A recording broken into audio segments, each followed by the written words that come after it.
Los periodistas. Los periodistas.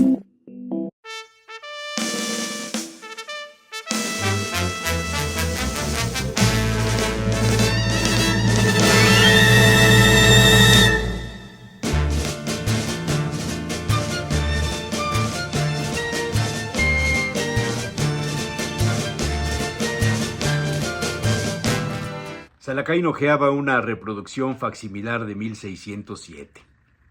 Había sido impreso originalmente en Salamanca. La editora, Antonia Ramírez, había recopilado las recetas de Domingo Hernández de Maseras, quien era el cocinero del Colegio Mayor de Oviedo en la ciudad de Salamanca, España. El colegio había sido fundado por Diego Muros, obispo de Oviedo en Asturias, quien se retiró a Salamanca y fundó con ese nombre una especie de internado para los estudiantes pobres.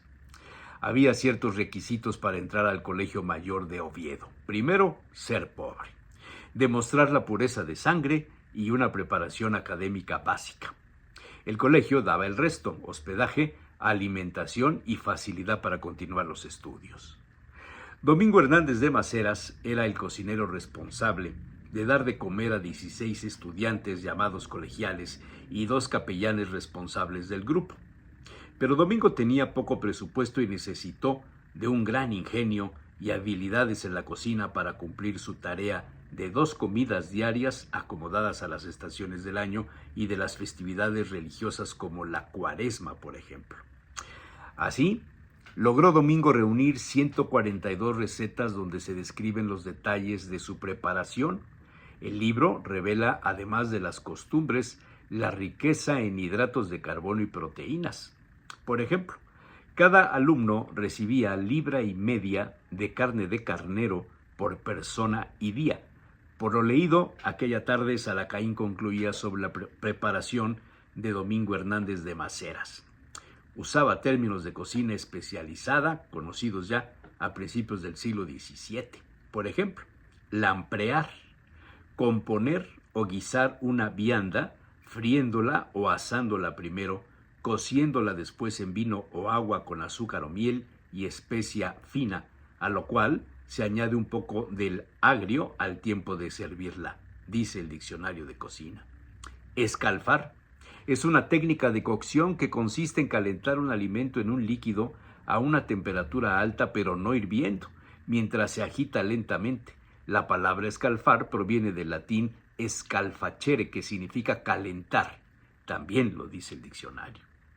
Diego Hernández de Maseras también registró algunas normas de urbanidad en la mesa, como por ejemplo, no tirarse los huesos unos a otros, no limpiarse el sudor con el mantel y dar la propina en alimento a los examinadores.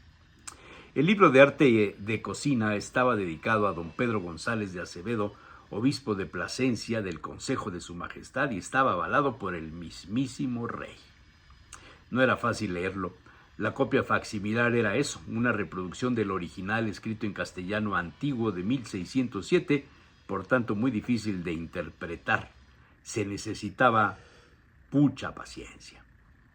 ¿Cómo habrá sido Domingo Hernández de Maseras?, se preguntaba el aventurero. ¿Acaso un hombre delgado, alto o de mediana estatura, fuerte? ¿O un hombre bajito, regordete, medio calvo, con manos muy grandes y aficionado a beber vino? Usualmente uno se imagina a las personas por su oficio, su profesión. A un médico lo identificamos con la higiene, la pulcritud, la bata blanca. A una nutrióloga la imaginamos delgada, y a un cocinero de los nuevos, un hombre o una mujer esbeltos, cuidados de su apariencia. Pero en el pasado, las cocineras y los cocineros no eran así. La imagen común era de personas regordetas, prueba de su buena alimentación.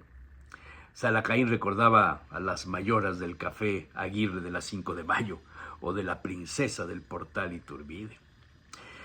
Y Salacaín siguió hojeando libros de cocina. Encontró las crónicas de sabores y de amores de Manuel Julbe, ilustradas con bellísimas estampas de José Cubas, una edición de Everest en 2004 donde se describen varias crónicas de cocineras extraordinarias. Seleccionó una para leer en voz alta. Dudo que mi palabra les merezca mucha credibilidad, pero se la doy.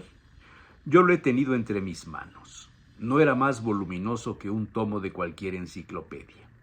El tacto de sus páginas era suave y me daba la sensación de que mis dedos iban a traspasarlas. Cuando consultaba cualquier receta en el índice, fuera cual fuera la página indicada, allí estaba. En la 425.223 encontraba uno el estofado de cordero con romero, salvia, hierbabuena.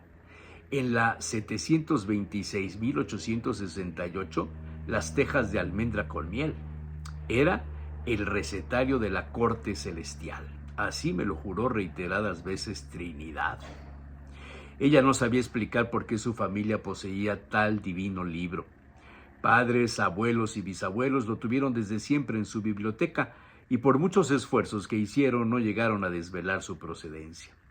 Las tapas, que eran de un azul claro, no presentaban imperfección alguna a pesar de las numerosas manos que los sobaron y el tiempo transcurrido.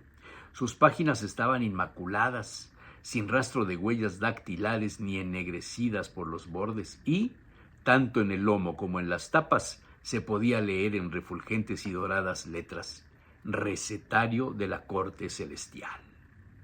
La autoría de tan beatífico vademecum culinario era atribuida a los santos cocineros de la sacrosanta morada y, según se afirmaba en una pequeña nota, había sido escrito con agua bendita de las fuentes del Sinaí. Trinidad afirmaba con vehemencia que, cocinando exactamente con los ingredientes citados en las miles de recetas y siguiendo las indicaciones de elaboración, le salían unos platos divinos. Según el recetario, Dios era un poquito glotoncillo, disfrutaba con los buenos asados, se regodeaba con el marisco y era inmensamente feliz con los platos de cuchara. Tampoco decía que no a los postres de tipo conventual y a las recetas de dulces de Santa Teresa de Jesús. En sus bodegas rezumaba el vino tinto de gloriosas añadas y los más frescos blancos, y tomaba albariños del Rosal con inusitada frecuencia. Los días de tormenta destapaba botellas de champán que ensordecían a sus angelicales tropas, y las dulces noches de primavera se solazaba con el Pedro Ximénez o alguno que otro tocay. Jesucristo era más parco, casi una asceta en las cuestiones de boca.